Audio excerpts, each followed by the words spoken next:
Hello, how are you all? Today I am looking at quantifiers. Much, many, a lot of, and lots of. You can use them with a noun as a determiner or without a noun as a pronoun. Much and many with a noun. We use much with singular uncountable nouns and many with plural nouns. So, I don't have much money. Or how many people are coming to the. We usually use much and many with questions and negatives. So, how much time do we have? How many sweets did you buy today? I don't think Palace have much chance of winning the Premier League. In affirmative clauses, we use much and many in more formal styles. So, there is much concern about drug use in the US. We have heard many news stories about this. In informal styles, we use a lot of or lots of. So I would say, I spent a lot of money on my holiday. I wouldn't say I spent much money on my holiday. There's just a few videos for you, but if you want to see more, you can check the Instagram channel that I posted today for more information about quantifiers.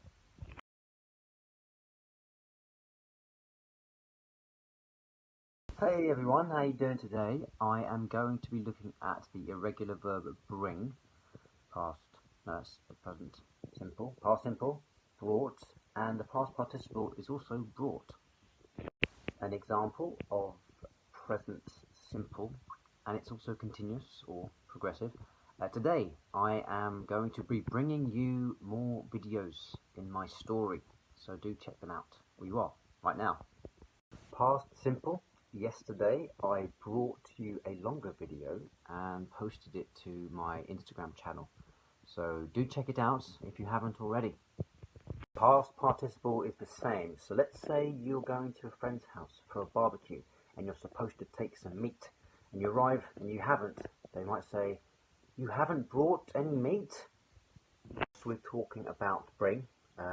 We can talk about bring and take and what's the difference, because it can be confusing.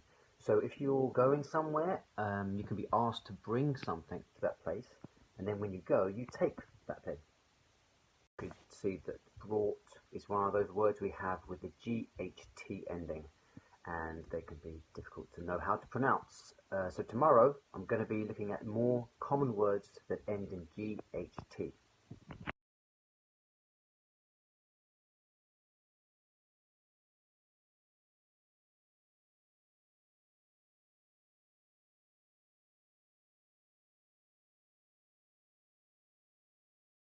Hey everyone, how you doing? Today I'm going to be looking at those GHT ending words.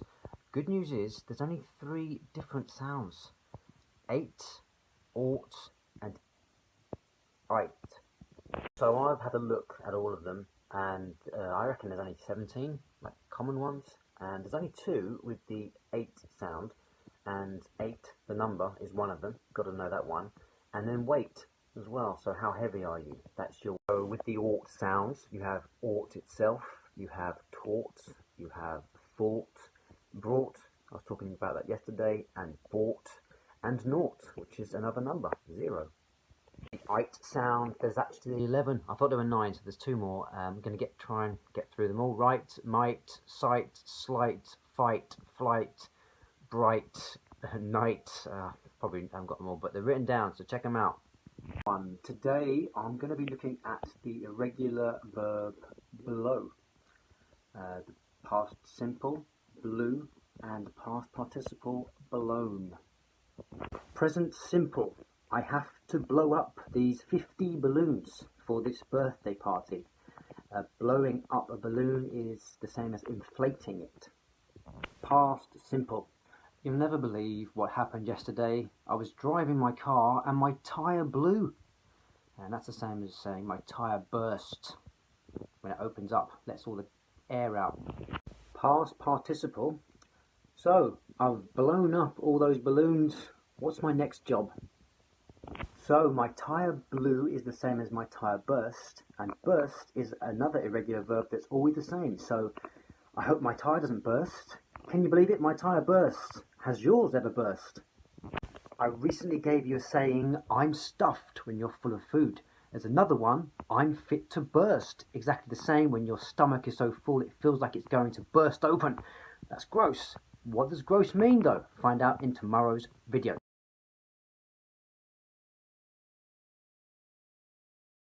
Hey, so what does gross mean? Gross is an adjective and you use it when you're describing something that's disgusting, vulgar, repulsive. It makes you feel a bit sick. That is gross.